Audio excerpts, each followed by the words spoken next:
اعوذ باللہ من الشیطان الرجیم، بسم اللہ الرحمن الرحیم۔ سورہ توبہ آیت نمبر 36۔ بے شک اللہ کے نزدیک مہینوں کی گنتی اللہ کی کتاب یعنی نوشتہ قدرت میں 12 مہینے لکھی ہے، جس دن سے اس نے آسمانوں اور زمین کے نظام کو پیدا فرمایا تھا۔ ان میں 4 مہینے رجب، ذیقعدہ، ذی الحجہ اور محرم حرمت والے ہیں۔ بخاری شریف میں، مسلم شریف میں، ابو داؤد، مسند احمد بن حنبل، یہ حدیث مبارکہ رقم ہے کہ حضرت ابو بکر رضی اللہ تعالیٰ عنہ نے روایت کی ہے کہ نبی اکرم صلی اللہ علیہ وآلہ وسلم نے فرمایا، زمانہ پلٹ کر اسی حالت میں آ گیا جس پر اس دن تھا جب اللہ تعالیٰ نے آسمان اور زمین کی تخلیق فرمائی۔ سال 12 مہینے کا ہے، ان میں 4 مہینے حرمت والے ہیں۔ 3 ماہ ذیقعدہ، ذی الحجہ اور محرم تو مسلسل ہیں، اور 4تھا مہینہ رجب ہے جس کا قبیلہ مدر کے لوگ بڑا احترام کیا کرتے ہیں، اور یہ جمادی الاخر اور شعبان کے درمیان ہے۔ یہ مبارک اور محترم مہینہ جس کے بارے میں طبرانی میں المعجم الاوسط میں، امام بہقی نے شعب الایمان میں، امام ہاشمی نے مجموعہ زوائد میں، اور شیخ عبد القادر جیلانی نے غنیۃ الطالبین میں لکھا ہے کہ جب ماہ رجب کا آغاز ہوتا ہے تو رسول اللہ صلی اللہ علیہ وآلہ وسلم دعا فرماتے تھے، اللہم بارک لنا فی رجب و شعبان و بلغ رمضان۔ تو اس مبارک مہینے کی ایک فضیلت یہ بھی ہے کہ اسی ماہ میں اللہ تعالیٰ نے نوح علیہ السلام کو کشتی میں سوار کیا اور شرک سے دنیا کو پاک کیا، اور نوح علیہ السلام نے روزہ رکھا اور اپنے ساتھیوں کو بھی رکھنے کی تلقین فرمائی تھی۔ رجب ترک آفات کا مہینہ ہے، نیکیوں میں سبقت کا مہینہ ہے۔ شیخ عبد القادر جیلانی رحمۃ اللہ علیہ فرماتے ہیں کہ رجب فصل بونے کا مہینہ ہے، شعبان اس کو پانی دینے کا مہینہ ہے، اور رمضان جو ہے وہ فصل کاٹنے کا مہینہ ہے۔ پس نیکی کے بیج بونے کا، عبادات، صدقات اور روزوں کے ذریعے تقوی اور روحانی درجات میں بلندی کا مہینہ ہم میں موجود ہے، الحمدللہ۔ اس ماہ میں روزوں کی بے انتہا فضیلت ہے، اور اس کے روزے جو ہیں روزے دار کو پاک کرتے ہیں، مطہر کرتے ہیں اور بلندی درجات عطا فرماتے ہیں۔ اس ماہ کا ایک روزہ بروز حشر اللہ کے غضب کو ٹھنڈا کرنے کا باعث بنے گا۔ حضرت عبداللہ بن زبیر رضی اللہ تعالیٰ عنہ فرماتے ہیں، جس نے ماہ رجب میں اپنے بھائی کا غم دور کیا، یعنی اس کی کوئی حاجت پوری کی، یعنی اس کی کوئی تکلیف دور کی، تو اللہ تعالیٰ اسے جنت میں جہاں تک نگاہ جاتی ہے وہاں تک ایک وسیع محل عطا فرمائے گا۔ اور خوب سن لو، وہ فرماتے ہیں، خوب سن لو، ماہ رجب کی عزت کیا کرو، تاکہ اس کی عزت کرنے کے بدلے میں اللہ تعالیٰ تمہیں 1000 درجہ بزرگی بلند عطا فرمائے گا۔ حضرت بن مالک سے مروی ہے، حضور نے فرمایا کہ جنت میں ایک نہر ہے جس کا نام رجب ہے، رجب کے روزے رکھنے والے ہی اس نہر کا پانی پی سکیں گے۔ اور نبی پاک صلی اللہ علیہ وآلہ وسلم کی سنت مبارکہ تھی کہ آپ رجب کے ماہ میں کثرت سے روزے رکھا کرتے تھے۔ ماہ رجب اپنی برکتوں، سعادتوں، رفعتوں اور پاکیزیوں کے ساتھ ہمارے درمیان موجود ہے۔ نیکوکار اپنے دامن مراد بھر رہے ہیں۔ اللہ فرماتا ہے نا، دوڑو اپنے رب کی طرف، اپنے رب کی جنت کی طرف، وہ جنت جس کا عرض زمینوں اور آسمانوں سے زیادہ وسیع ہے۔ تو اس ماہ میں جتنی زیادہ عبادات، صدقات، خیرات کر سکے، بزرگان دین کا، سلف صالحین کا، اصحاب کرام کا طریقہ تھا کہ وہ ماہ رجب کے آنے سے پہلے اپنی صدقات ادا کرتے، اپنی زکاتیں ادا کرتے تھے، اپنے قرض وصول کر لیتے، اپنے قرض معاف کر دیتے جن کے ذمے ہوتے تھے، اور پھر یکسو ہو کے اس ماہ کی عبادتوں سے اپنے دامن بھرا کرتے تھے۔ اس ماہ میں بہت سارے ایسے عظیم الشان واقعات ہوئے ہیں، جیسے حضرت امام باقر علیہ السلام، یکم رجب جو ہے ان کی ولادت ہے، یہ امام زین العابدین کے بیٹے ہیں، اور امام حسین علیہ السلام کے نواسے ہوئے۔ 3 رجب وفات حضرت اویس کرنی، عاشقوں کے سردار۔ 4 رجب امام شافعی علیہ السلام کی رحلت کا دن ہے۔ 6 رجب اجمیر شریف خواجہ غریب النواز کی عرس مبارک کا دن ہے، اور 13 رجب ولادت حضرت علی یعنی مولود کعبہ کی ولادت کا دن ہے۔ 14 رجب وفات ام المومنین حضرت زینب بن جہش کا دن ہے۔ 22 رجب یوم وفات حضرت امام جعفر صادق یعنی امام باقر کے علیہ السلام کے بیٹے، اور اس کے ساتھ 22 رجب یوم وفات حضرت امام جعفر صادق کی وفات کا دن ہے۔ 25 رجب حضرت عمر بن عبدالعزیز کی وفات کا دن ہے، اور 25 رجب امام موسیٰ کاظم کی وفات کا دن ہے۔ 27 رجب وہ عظیم الشان رات ہے جب اللہ تعالیٰ نے اپنے محبوب کو عرش اولیٰ پہ بلایا، کلام کیا اور اپنا دیدار عطا کیا۔ رجب کے مہینے میں اس ماہ کو حضرت علی شیر خدا سے خاص نسبت ہے کہ 13 رجب کو ولادت آپ کی ہوئی۔ یہ بے مثال ذات، عظیم الشان ذات فاطمہ بنت اسد کی گود میں جگمگائی۔ آپ کو مولود کعبہ ہونے کا شرف حاصل ہے۔ ترمذی شریف کی ایک حدیث کے مطابق پیر کے دن آقا کریم صلی اللہ علیہ وآلہ وسلم کو نبوت عطا ہوئی، یعنی آپ کی بعثت ہوئی، اور منگل کے دن حضرت علی نے آپ کے ساتھ نماز پڑھی، اور یوں حضرت علی کرم اللہ وجہ کریم جو ہے وہ اسلام لانے میں سبقت لے جانے والوں میں شامل ہوئے۔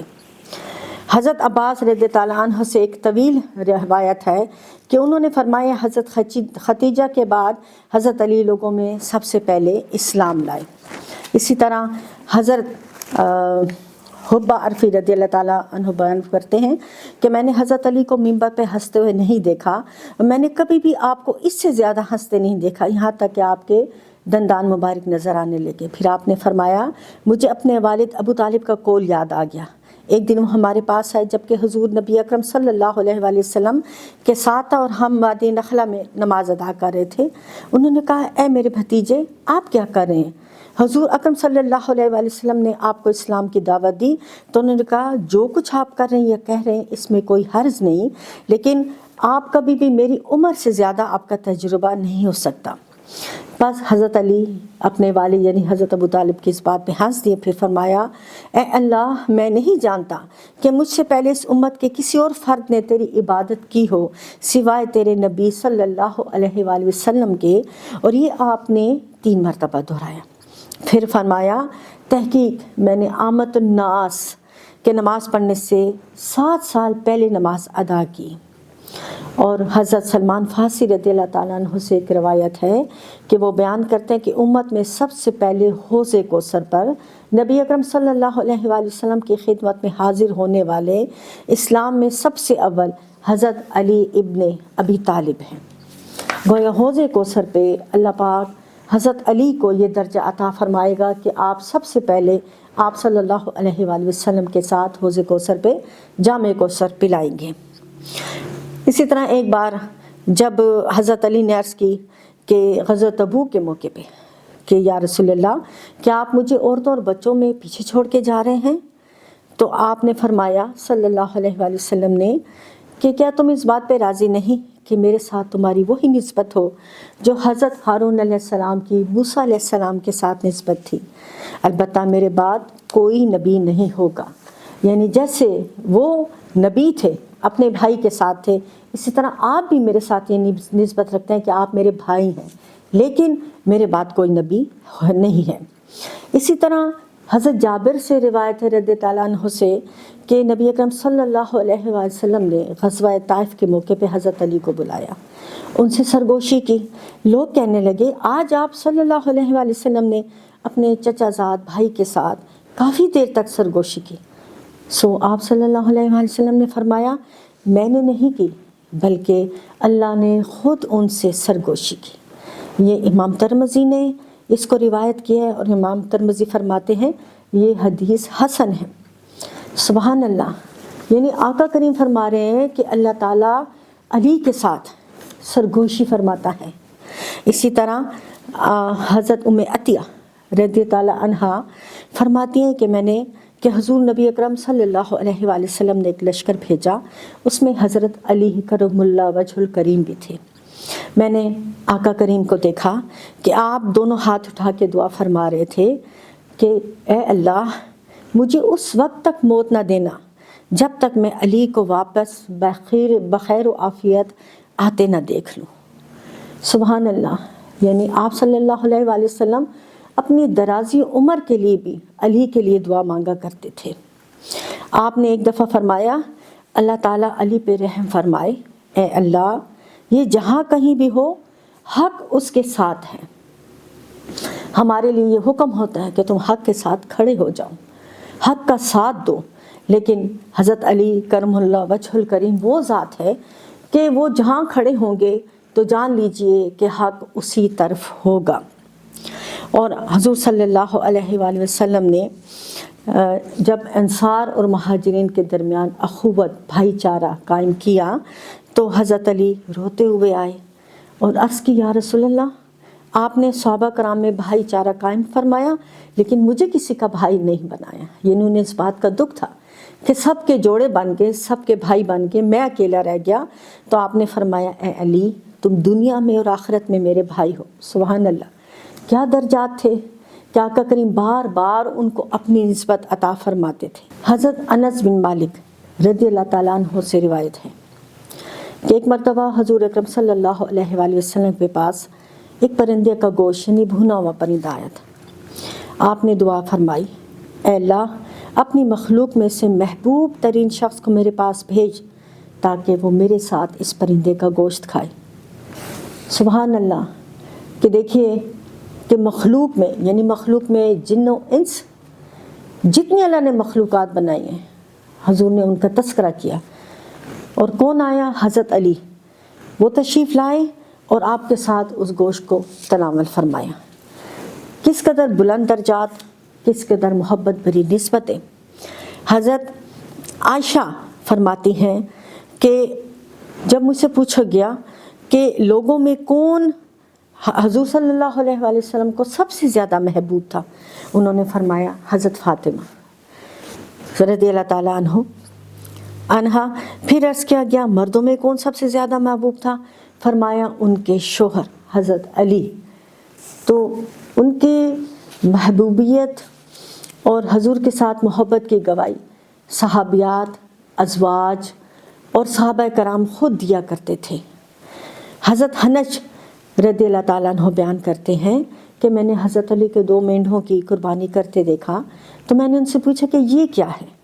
انہوں نے جواب دیا کہ نبی اکرم صلی اللہ علیہ وآلہ وسلم نے مجھے وصیت فرمائی تھی کہ میں ان کی طرف سے بھی قربانی کیا کروں، لہٰذا میں ان کی طرف سے بھی قربانی کرتا ہوں۔ اسی طرح حضرت ام سلمہ سے ایک روایت ہے، آپ فرماتی ہیں کہ جب حضور بیمار تھے تو ہم ان کی عیادت کو آیا کرتے تھے اور ہم دیکھتے تھے کہ حضرت علی ان کی عیادت کو ان کے پاس بہت آتے ہیں۔ اور آپ فرماتی ہیں کہ میں نے حضرت علی کو کسی ضروری کام سے بھیجا تھا، اس کے بعد جب حضرت علی تشریف لائے تو میں سمجھا کہ انہیں شاید حضور صلی اللہ علیہ وآلہ وسلم کے ساتھ کوئی کام ہوگا، سو ہم باہر بیٹھ گئے اور دروازے کے قریب بیٹھ گئے، اور میں ان سب میں سے زیادہ دروازے کے قریب تھی۔ بس حضرت علی علیہ السلام حضور نبی اکرم صلی اللہ علیہ وآلہ وسلم پر جھک گئے اور آپ سے سرگوشی کرنے لگے۔ پھر اس دن کے بعد نبی اکرم صلی اللہ علیہ وآلہ وسلم وصال فرما گئے۔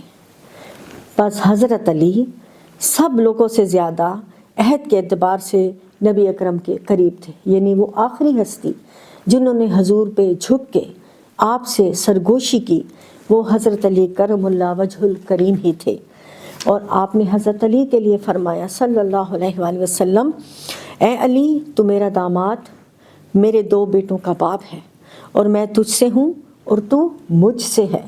کتنی بڑی نسبت اور کتنا قرب کا رشتہ تھا حضور کا آپ صلی اللہ علیہ وآلہ وسلم کے ساتھ۔ اسی طرح جب حضور نے کسی کو سورۃ توبہ دے کر بھیجا تو آپ نے پھر حضرت علی کو ان کے پیچھے بھیجا اور انہوں نے وہ سورۃ توبہ ان سے لے لی، اور حضور اکرم صلی اللہ علیہ وآلہ وسلم نے فرمایا اس سورہ کو سوائے اس شخص کے جو مجھ میں سے ہے اور میں اس میں سے ہوں، کوئی اور لے کے نہیں جا سکتا، یعنی اس کو کوئی اور بیان نہیں کر سکتا۔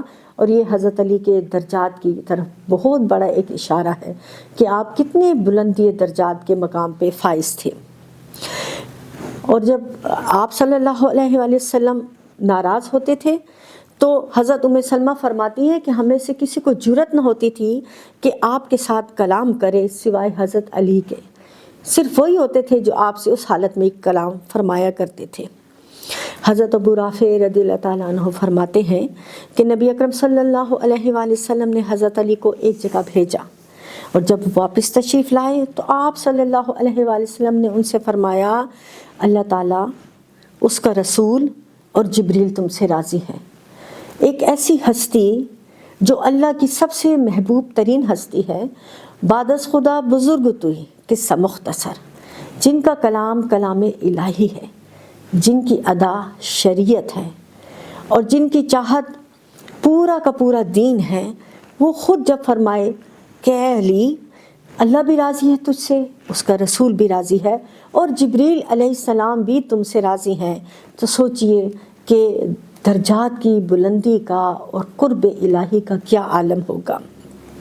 حضرت سعد بن ابی وقاص بیان فرماتے ہیں کہ جب آیات مباہلہ نازل ہوئی کہ آپ فرما دیں آؤ ہم اپنے بیٹوں کو بلاتے ہیں اور تم اپنے بیٹوں کو بلاؤ، تو نبی اکرم صلی اللہ علیہ وآلہ وسلم نے حضرت علی، حضرت فاطمہ، حضرت حسن اور حضرت حسین علیہ السلام کو بلایا، اور پھر فرمایا یا اللہ، یہ میرے اہل بیت ہے، یعنی بیٹوں میں، مردوں میں اور عورتوں میں یہ چار ہستیاں آیات مباہلہ کا مظہر بنی، اور حضور نے ان کو اپنے اہل بیت میں یعنی اپنی اطرت میں شامل فرمایا، اور آپ کی ذریت، آپ کی ازواج، آپ کے خدام، آپ کے داماد، آپ کے نواسے، یہ سب اہل بیت میں شامل ہیں، سب آپ کے اہل بیت اطہار کا حصہ ہیں، لیکن جن کو خاص اپنی کملی میں چھپا کے فرمایا وہ اہل قصا ہی ہیں۔ یہ 4 تن جو حضور کے ساتھ جڑ کے 5 تن بنے، تو ہم اہل سنت کے لیے یہ بہت بڑی نسبت ہے۔ اللہ پاک 5 تن پاک کی اس نسبت کو ہماری نسلوں میں سلامت رکھیں۔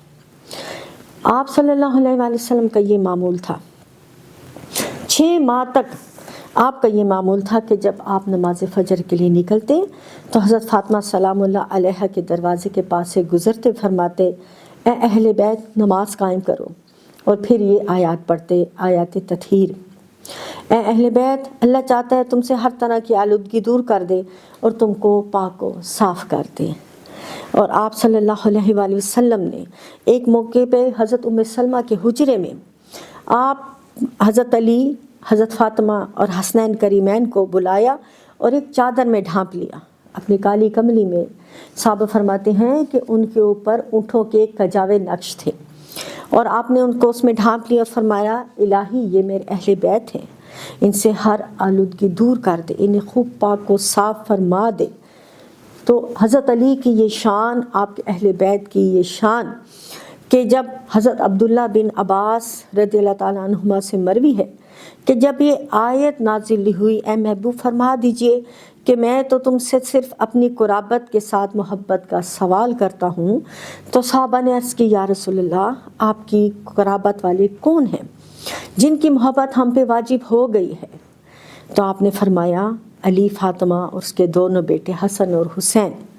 اس حدیث کو امام طبرانی رحمۃ اللہ علیہ نے رقم کیا ہے۔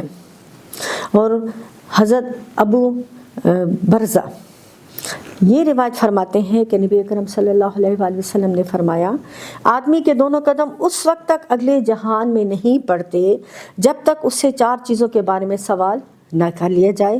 اس جسم کے بارے میں کہ اس نے اسے کس طرح اعمال سے بوسیدہ کیا کرتا رہا دنیا میں، نیکی کے کاموں میں اس کو تھکایا کہ برائی کے لیے اس کو تھکایا، اس کی عمر کے بارے میں کہ کس حال میں اسے ختم کیا، کس راستے پہ وہ چلتا رہا، کہاں اپنی عمر اس نے خرچ کر دی، اور اس مال کے بارے میں کہ اس نے یہ کہاں سے کمایا اور کہاں کہاں خرچ کیا۔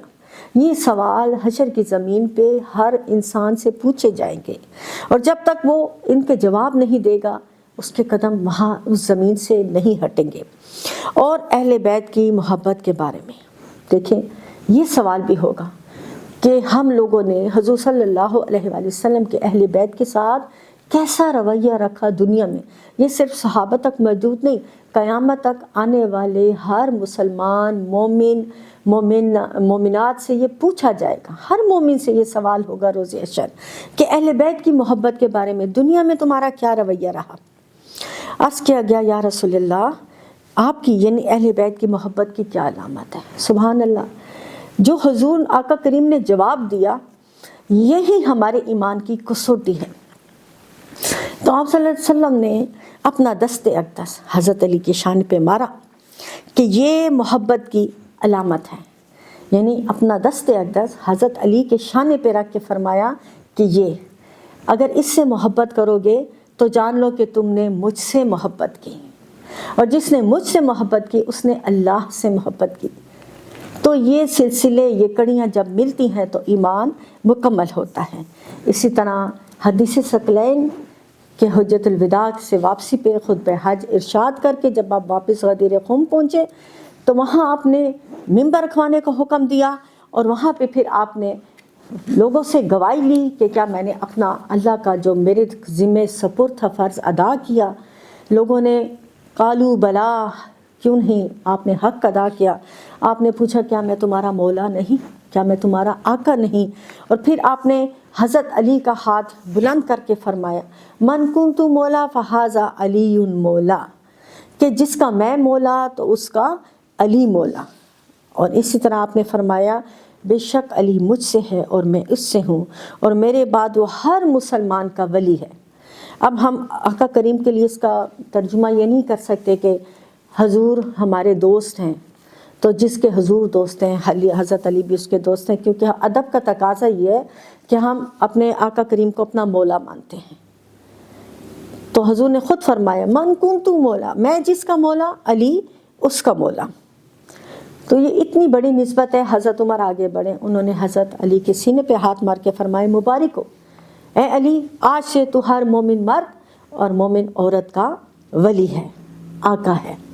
اور حضرت برا بن عازب روایت فرماتے ہیں کہ ہم نے یہ اسی حدیث کا تسلسل ہے کہ جب آپ نے پوچھا کہ میں ہر مومن کی جان سے قریب تر نہیں، انہوں نے جواب دیا کیوں نہیں؟ آپ نے فرمایا پس یہ یعنی علی ہر شخص کا ولی ہے جس کا میں مولا ہوں۔ اے اللہ، جو اسے دوست رکھے تو اسے دوست رکھ، جو اسے عداوت رکھے تو اس سے عداوت رکھ۔ اس لیے آپ نے فرمایا کہ اے علی تجھ سے صرف منافق بغض رکھے گا، اور اے علی تجھ سے صرف مومن ہی تجھ سے چاہت رکھے گا۔ تو اللہ پاک ہمیں اس پاک مہینے میں جو ان کی ولادت کا مہینہ ہے، ہمیں حضرت علی کی محبت اور ان سے ایک عشق کا تعلق نصیب کریں، کیونکہ خالی خولی محبت حضرت علی کی جو ایک بہت بڑی شان ہے وہ یہ بھی ہے کہ آپ کا ہر کام لوجہ اللہ، اللہ کی رضا کے لیے ہوتا تھا۔ آپ نے اپنی میں کو، اپنی ذات کو بالکل فنا کر دیا تھا۔ اس لیے کتنی بڑی ایک مثال ہے کہ جب آپ دشمن کے سینے پہ سوار ہوئے اور اس کو آپ اس کا سر کاٹنا چاہ رہے تھے اور اس نے آپ کے چہرے پہ تھوک دیا، آپ پہ تھوک دیا، آپ اتر گئے، بڑا حیران ہوا۔ ہم یہ واقعات پڑھتے ہیں لیکن کبھی اس کے بارے میں ہم نے غور کیا کہ ایک ذات جو اپنی ذات کو اس طرح اللہ کی رضا کے لیے مٹا دے کہ اس کا ہر عمل لوجہ اللہ ہو جائے، تو آپ نے اس کو معاف کیا، فرمایا نہیں میں تجھے اب نہیں مار سکتا کیونکہ تو نے مجھ پہ تھوکا، مجھے غصہ آیا، اب اس کو تجھے مارنے میں میری اپنے ذات کا بھی غصہ شامل ہو گیا، اور میں نہیں چاہتا کہ میں کوئی بھی کام اپنی ذات کے لیے کروں۔ سبحان اللہ، کیا شان ہے، کیا کردار ہے، کیا فنا فی اللہ کا ایک مثال آپ نے دنیا کو بتائی۔ اور آپ کا سونا، آپ کا جاگنا، جس وقت آپ بیت المال میں مال آتا تھا تو آپ وہ بانٹ دیتے تھے، بانٹ کے پھر اپنے ہاتھوں سے بیت المال میں جھاڑو لگاتے تھے۔ صحابہ فرماتے ہیں اس کے بعد آپ سکون سے سر کے نیچے ہاتھ رکھ کے اس زمین پہ لیٹ جاتے تھے۔ آپ ابو تراب ہیں، اسی لیے آپ کا یہ جو لقب ہے جو حضور نے آپ کو عطا کیا آپ کو بہت پسند تھا۔ اللہ پاک ہمیں ان ہستیوں سے جوڑے۔ آپ داماد رسول ہیں، زوج فاطمہ ہے، حسنین کریمین کے والد ہیں، اور 13 رجب کو ہم اہل سنت کو اہتمام کرنا چاہیے۔ ایسے نہیں کہ حضرت علی صرف ایک فرقے کے لیے، حضرت علی تو سب کے لیے ہیں۔ اور 13 رجب کا دن ہم سب کو کیوں منانا چاہیے؟ ہمارے گھروں میں اس کا اہتمام ہونا چاہیے۔ اللہ قرآن میں فرماتا ہے فَأَمَّا بِنِعْمَتِ رَبِّكَ فَحَدِّثْ، کہ جب تمہیں کوئی نعمت عطا کی جائے تو تم اس کا چرچا کرو۔ تو یہ وہ ذاتیں ہیں، یہ وہ بلند ہستیاں ہیں جن کے ذکر سے بھی ہمارے ایمان تازہ ہوتے ہیں۔ حضرت ابوبکر صدیق فرماتے ہیں علی کو دیکھنا بھی عبادت ہے، علی کے چہرے کو تکنا عبادت ہے۔ تو جن چہروں کو تکنے کا عبادت کا لطف آتا ہو تو ان کا تذکرہ بھی اسی طرح عبادت بن جاتا ہے۔ آپ اہل بیت میں بھی شامل ہیں، آپ حضور کی اطرت بھی ہیں، آپ صحابہ میں بھی سب سے بلند مقام رکھنے والے ہیں، اور آپ ہر مومن کے ایمان کی جان ہیں، کسوٹی ہیں، آپ اہل قصاء میں ہیں، آپ سورہ توبہ لانے کے اہل ہیں، آپ سفیر رسول ہیں، اور آپ بستر رسول پہ سونے والے ہیں، اور سب سے آخر میں سرگوشی کرنے والے ہیں۔ تو بچوں کو جمع کر کے ماؤں کو چاہیے، آخر میں میرا یہی پیغام ہے کہ 13 رجب آپ اپنے بچوں کو جمع کریں، کچھ اہتمام کریں، بچوں کا آگے بیٹھیں، آپ کی تعریف کریں، آپ کے بارے میں جو احادیث ہیں، جو قول رسول صلی اللہ علیہ وآلہ وسلم میں جو صحابہ کرام جو آپ کی تعریف فرماتے تھے اس کو بیان کریں، تاکہ ہمارے نسلوں میں بھی یہ چیز شروع ہو، تاکہ ہماری نسلیں بھی اس چیز سے جڑ جائیں، اور ہم ابو تراب حیدر کرار جن کا نکاح آسمانوں پہ ہوا پہلے اور پھر زمین پہ اصحاب کے جھرمٹ میں ہوا، تو ان کے تذکرے، ان کی صفات، ان کی رفتیں بیان کریں، تاکہ ہم اس نسبت سے جڑیں جو اللہ کو پسند ہے، جو حضور کو پسند ہے۔ اور جس وقت حضور نے فرمایا کہ میں اہل وقیع کی طرف وہ شخص بھیجوں گا کہ جو میرے سب سے زیادہ قریب ہے، جو میری اپنی جان کی طرح ہے، تو حضرت عمر فاروق بھی موجود تھے، حضرت ابوبکر صدیق بھی موجود تھے۔ تو حضرت عمر فاروق بولے آپ کی مراد کس شخص سے ہے؟ یعنی جو آپ کی جان ہے وہ کون ہو سکتا ہے؟ تو آپ نے فرمایا کہ خاصف النال، میری مراد جوتا سینے والے سے ہے۔ یعنی حضرت علی آپ کا نالین پاک سیا کرتے تھے، جب وہ ضعیف ہوتا، جب اس کا تسمہ ٹوٹ جاتا تو حضرت علی یہ نوکری بھی ادا کرتے تھے، اور یہ کتنی بہترین نوکری تھی۔ اسی لیے تو حضور نے فرمایا کہ میں خیبر کی یہ جھنڈا اس کو دوں گا جس سے اللہ اور اس کا رسول محبت کرتا ہے، اور جو اللہ اور اس کے رسول سے محبت کرتا ہے۔ دیکھیں آسمان سے سرٹیفکیٹ اترتے، آسمان سے اسناد اترتی تھیں کہ اس سے اللہ اور اس کا رسول محبت کرتا ہے۔ رجب کی برکتوں کو سمیٹنے میں ہم ماؤں کو، ہم خواتین کو چاہیے کہ اپنے گھروں پہ ایسی محافل کا ضرور اہتمام کریں جس میں اصحاب کرام، اہل بیت، حضور کی اطرت، ان کا تذکرہ ہو، اور تاکہ ہمارے بچے، ہماری نسلیں اس چیز سے کبھی دور نہ ہو۔ اور اس دور دجال میں، دور فتن میں اللہ پاک ہمیں ان حرمت والے مہینوں کی بزرگی نصیب کرے، فضائل نصیب کرے، پاکیزگیاں نصیب کرے۔ یہ ہماری بخشش کے بہانے ہیں، یہ ہماری بخشش کے ذریعے ہیں۔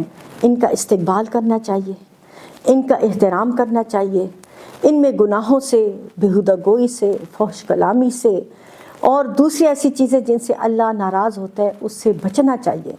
زیادہ سے زیادہ نوافل کا، شب بیداریوں کا، اور پھر اس میں ایک بہت بڑی رات 27ویں رجب کی بھی آئی ہے، شب معراج، اس کا بھی اہتمام کرنا چاہیے، اس کا روزہ رکھنا چاہیے، اس کی شب بیداری کرنی چاہیے، بطور شکر اس کا روزہ رکھنا چاہیے۔ تو رب کریم ہمیں ان چیزوں سے جوڑ کے رکھے۔ یہ بہت بڑی نعمت ہیں، یہ بہت بڑے فضائل ہیں۔ اس میں ایک جو بہت خوبصورت کتاب ہے حضرت امام نسائی رحمۃ اللہ علیہ نے لکھی، یہ انوار علی، خصائص امام الامیر المومنین حضرت علی کرم اللہ وجہ الکریم، یہ بہت خوبصورت کتاب ہے۔ امام نسائی نے اس میں حضرت علی کے بارے میں تمام فضائل کے اوپر جو احادیث مبارکہ ہیں وہ لکھیں، اس میں جمع کی، اور کوفہ کی مسجد میں بیٹھ کے اس کا درس دیا، جس کے نتیجے میں آپ کے اوپر تشدد ہوا اور آپ شہید ہوئے، آپ شہید علی ہیں۔ اسی طرح شیخ الاسلام ڈاکٹر محمد طاہر قادری کی ایک یہ بہت خوبصورت کتاب ہے العجابۃ فی مناقب القرابہ، اہل بیت اطہار کے فضائل اور مناقب۔ ہمیں گھروں میں یہ خزانے رکھنے چاہیے، اپنے بچوں کو یہ پڑھانا چاہیے یہ وہ کتابیں ہیں جس کے ساتھ آپ جب حدیث پڑھیں تو نیچے اس کتاب کا نام بھی ہے، صفحہ نمبر بھی ہے، فصل نمبر بھی ہے، اور ہر حدیث کا نمبر ساتھ درج ہے، لکھنے والے کا نام درج ہے۔ اسی طرح ہمارے پاس صحیح معلومات پہنچتی ہے۔ یہ ذخائر ہیں، یہ تحفے ہیں ہماری نسلوں کے لیے۔